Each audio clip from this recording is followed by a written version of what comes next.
on paper, and you got to figure that you probably favor Endgame. And I do believe, looking at the maps, think that once again the map that Endgame did win was that exhibit map. They're just so strong on exhibit, and so far it looks like they're off to a good start over on map number 3 as well. But the drop shot very, very quickly being placed early. We've seen Fire and Ice kind of use that strategy in the past, right? Putting that drop shot down early and kind of forcing that fight. And I do believe that Raver had an issue with his update as well, so they are going to be using Krabbies in this play. So make it, I mean, even that much more impressive for Fire and Ice to win a map with a sub is kind of, at the very least, tip your hat off to that. Oh, 100% right. Krabby's a talented player, but a sub, regardless, right, changes up your game plans. But Fire and Ice throwing out that drop shot doesn't seem as if it worked as of right now. It is, in fact, going to be in-game taking that over with a good initial. Mental's the one to watch with that. Still applying that pressure, though, not hanging back. F&I lost at least 3 players. Another one did, in fact, spawn back up, as the neutral hill is going to be won. But it's kind of interesting that F&I immediately went for that OE, and they do have both of the home hills set up, but with Choche going down, yeah, it is quickly going to be in-game, retaking over their home hills. So despite the initial being strong for in-game, F&I still kept it close point-wise. Yeah, they made the play. They tried to throw something different at him, but Endgame was there, and they were ready. Now you're going to see them reclaim C. Of course, Mental does have that drop shot in his hands. We know how tough it is to break some of these hills when you hold that drop shot, especially in a lot of these neutral hills. So you got to take a look at where the push is going to come through. It looks like Fire and Ice are going to favor B. Mental sees that he rotates that drop shot that much closer. And now it Summons, has that positioning. Mental gets the first finish. Summons the back row, gets the down as well. So good defense coming through from Endgame. It's going to force Exploits back. Exploits and Mental. Mental waits for him. Exploits tries to initiate the fight. Mental hits with a nice back A. And Endgame are starting to cruise now. They have the 2-cap. They're getting numbers. It's going to be a 3 versus 5 on the map. One of those players just off spawn, too. And look at Praise right in the back and continue to kind of be a thorn in this player's side as Crystallize at least tries to get the break on the Endgame home hill. At least just trying to slow him down, anything, because they are just dropping like flies. Mental, I'm just about to highlight him and praise him as Choche decides to silence that with a nice chunk. But I got to say, for quite some time, Mental was looking great. His movement was looking solid. You notice whenever he ended up dying, he was still at a 4 out of 4. So basically, for that entire 2 minutes up until the last couple of seconds, he was alive that entire time. He won the fight for drop shot. He ended up taking quite a few players down, I think at least 4 or 5. So regardless, Mental played a phenomenal round 2, and in-game has looked totally in control of this matchup here. F&I, at least from what I can tell, is being outclassed. I know the scoreline right now is still 1-1 overall series score, but from what I'm looking at now, in-game is looking like the old NRG that I used to know. They're looking poised. They're looking good. The team is working very well together. We're going to have to see how this next battle takes place over next to the Pavilion, of course, for that drop shot. F&I placed it down. They thought that would be a huge changing point, but at least it did not work in that last round. Let's see if it'll work this round.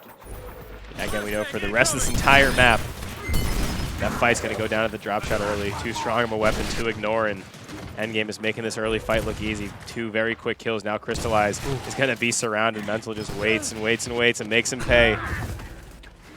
Which it does get the trade, but he just knows there's just not enough help in order to make that push. He very quickly is neutralized by that drop shot. Of course, we are on quick response now, round number 3.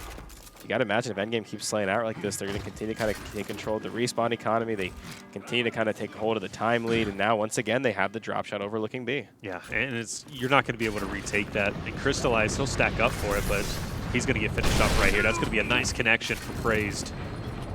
And that'll at least stop the push momentarily. B-God, he's in a bad position. He's going to get double-teamed, if not tripled. And now Choche forced to wait it out, as the rest of his teammates are, in fact, going to be spread across the map. Mental onto Exploits. He continues to impress me by just slaying anyone he comes across. That's Krabby's, runs right through him. And he's single-handedly been the man to take the fight to F&I. And look at him. He's literally playing so well. That's a span of 4 players in what, like, in just a matter of, like, 10 seconds. And he's just in the face of every single member from F&I. He has absolutely no respect. Exploit's going to get dropped. Krabby's going to get pressured on.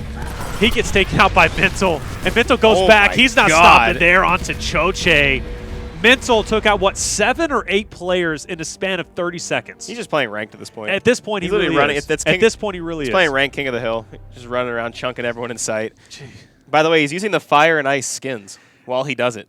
So they're getting chunked by their own shotgun. Either way, though, hey, that's more money going to F&I, though. So regardless, oh, no, you gotta appreciate the support, but you gotta feel some type of way. Oh, you gotta feel some type of way. I'm tracking. Getting back-aid by your own skin. Oh, Jesus. That's gotta hurt. And that is a nice skin, by the way. The fire and ice skin is pretty, the fire and ice skins are great. It's really nice, but hey, even Mental's a fan of it. Apparently, man, Mental is just. Can we just stay on board with Mental? Like, that's just the man I want to watch. Whether it's off the initial, he's been doing so incredibly well. That's just the man that we gotta have a Mental cam. We've been having a train cam this whole time. We've been doing it wrong. That's old news now. Now we just need a constant camera on Mental.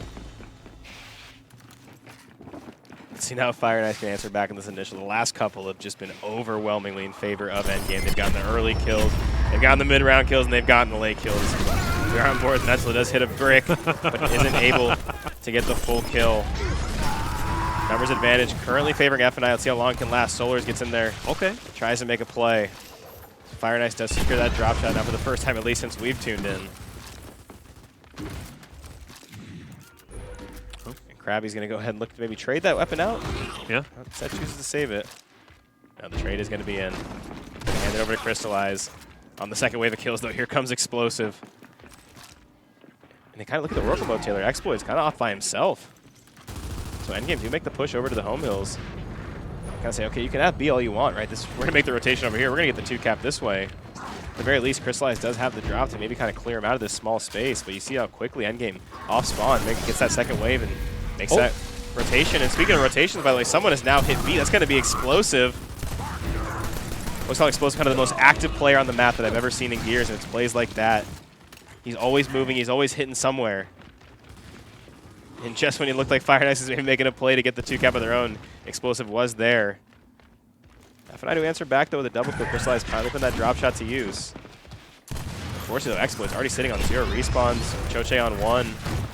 So Endgame, they can kind of just continue to play this slow. They can kind of let trades be trades and get picks and kind of let the round continue on, because eventually Fire and Ice will run out of spawns.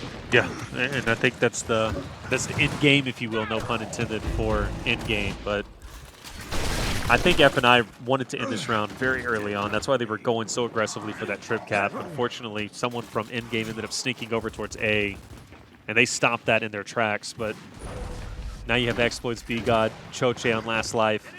Krabby's is not too far behind, so it's only a matter of time before endgame retake this. They're going to be on A now, and Fire and Ice is going to be forced to get overly aggressive and push in. Led by B-God, he's going to get dropped. He's now out permanently. You also have Krabby's who's getting dropped. He's going to be on his last life as soon as he respawns back up. You have Choche who's already out, and it's only a matter of time. Endgame's going to be going into the second half, Ryan, with a 4-0 lead. And you saw Explosive even chucking into his own teammate for good measure. Just getting another kill in the feed right before they win a very clean first half, 4-0. Was that Exploit just emoting before getting absolutely chunked in I think the he end? knew. I think he knew the round was over there. And look at F&I, not a single player in double digit. This map has just been absolutely dominant for Endgame. Of course, we weren't able to see maps 1 and 2, so we don't know kind of what happened there. I mean, map number 2 was Exhibit, so you already know what happens when this Endgame team plays on Exhibit. What was map number 1? Do we know? I think it was Training Grounds. Training Grounds? Okay. I think it was Training Grounds. Well, F&I so far, Asylum. High flying. You know they were going for the OEs on that, so. Yeah, they're going to have to do something. They put the drop shot down early. They said, all right, let's at least try to condense the fight. Let's try to make that sort of our win condition. But Endgame has been dominant in that. They're winning the game of rotations. I mean, every which way across the map, it has been the COG team coming out on top. So you got to imagine this map is going to very likely finish off in their favor. Got to be thinking that, right? Let's see how this push-pull fight up top takes place. As soon as the drop shot has been solidified in one or the other's hands, Mental backtracks. That's going to be one going down. Praised actually picked up that kill onto Exploits. Mental just a short shot away. He's not able to pick up. Drop shot is of yet instant. Going to be very well placed, but finally he gets his hands on it. Summons will get dropped, but finally is going to be picked back up as F&I. Krabby's is going to be the last one up, trying to get that push, trying to stop it, but it's just not going to be enough. Endgame all over the map. Look at how spread apart they are. They're just collapsing down. They're going to be on F. There's just not a lot F&I can do at this point. Yeah, these are long spawns. Mental has the drop shot. It's definitely a tough position to be in if you're F&I. You're going to see Mental just continue to wait for them to hop on the hill. Use that power weapon. He's even going to save one. Decide where it's going to be thrown. So F and I actually do manage to stay alive in this round, at least for now. See how long it can last. At the very least, Endgame have built quite the lead. Yeah, Hardy sitting at about 80 to 35. And this fight's already hard enough to push sometimes. Now there's a big old drop shot hitting you with a big double kill there. Crystallized, I thought was pretty far away from that, but hey, it was enough to connect regardless. Solid shots coming out. Anytime that you shoot one and you hit two, those are the numbers you want in their favor. And Endgame already back at it again, going for that trip cap. Krabbage trying to go for a break, maybe even a touch. He's going to be stopped by Mental. And now you got F and I just going to continue to throw bodies their way. Mental hops right back in. Absolutely not caring whatsoever. Big battle going on between him and Crystallize. He hits and he'll get dropped. Praise will get the pickup. And Choche, he's going to get finished off. And Endgame is going to take this over F and I 5-0. Overall round score, at least overall series score, 2-1. So F and I, they won a map probably on training grounds, but the last two games you had to think Endgame just absolutely walked right through them. And they're looking solid. We'll see them in semifinals. Now let's go ahead and finish our story.